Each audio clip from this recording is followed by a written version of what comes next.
bí nǹkan kò bá tó yí padà lọ́jọ́ ẹtì tí í ṣe ọjọ́ Friday ọ̀sẹ̀ tá a wà nínú ẹ̀ yìí,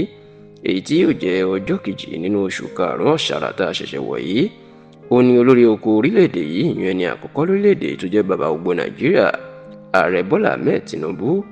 yóò kúrò ní ilé ìjọba l'Àbújá, yóò sì gba ìpínlẹ̀ Katsina lọ láti lọ lo odidi ọjọ́ kan gbáko níbẹ̀, ìyún on the 2nd of May 2025, tó sì jẹ́ pé ìmúra ó ti ń lọ ní ilẹ̀ Haúsá láti gbàlejò ààrẹ Bọ́lá Ahmed Tinubu. Ẹ rántí wípé nínú ọ̀sẹ̀ tá a wà yìí ni gómìnà ìpínlẹ̀ Katsina, gómìnà Dikko Rada, ló ti kọ́kọ́ jẹ́ kó di mọ̀ wípé láìpẹ́ láì jìnnà ni Tinubu yóò ṣàbẹ̀wò sí ìpínlẹ̀ Katsina tí yóò lo ọjọ́ kan láti jẹ́ kí gbogbo àwọn èèyàn òun àtàwọn Haúsá Fúlàní kan mọ̀ pé ààrẹ nífẹ̀ẹ́ àwọn, ó sì pọ́n àwọn lé gidigidi. Ṣùgbọ́n tó jẹ́ pé níṣe làwọn èèyàn gbé ìròyìn kiri pé ètò òṣèlú ọdún 2027 tó ń kanlẹ̀kùn gbàngbàn ní Tinubu ti ń bá kiri, àti wípé ó fẹ́ lọ ṣe ìpàdé pẹ̀lú gómìnà Dikko Rada àti àwọn àgbààgbà olóṣèlú àgbààgbà ilẹ̀ Haúsá ní ìpínlẹ̀ Katsina tó jẹ́ ìpínlẹ̀ ààrẹ àná lórílẹ̀‐èdè yìí ajagunfẹ̀yìntì Muhammadu Buhari, láti ṣe àtìlẹ́yìn fún un kó lè jáwé olúborí lọ́dún 2027.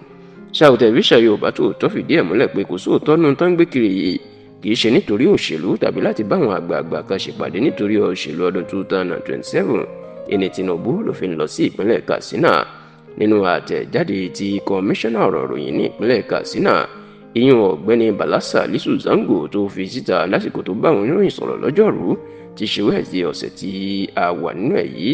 ni ló ti jẹ́ kó di mọ̀ pé àwọn àkànṣe iṣẹ́ tí gómìnà Dikko Rada tó ṣe káàkiri ìpínlẹ̀ Katsina, ẹni Tinubu ló fẹ́ wá bá wọn ṣe ìfilọ́lẹ̀, ló fẹ́ ṣe aṣọ lójú ogun ẹ̀, èyí tó lóyìnbó ń pè ní commissioning. Bala Salisu Zango jẹ́ kó di mọ̀ pé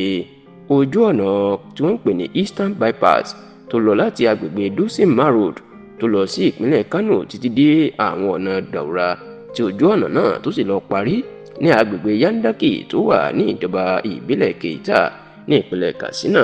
Wọn lójú ọ̀nà ńlá náà ìní Tinubu ló ń bọ̀ wá bá wọn ṣe o. Yàtọ̀ sí eléyìí, Bala Salisu Zango ó tún jẹ́ kó di mọ̀ wípé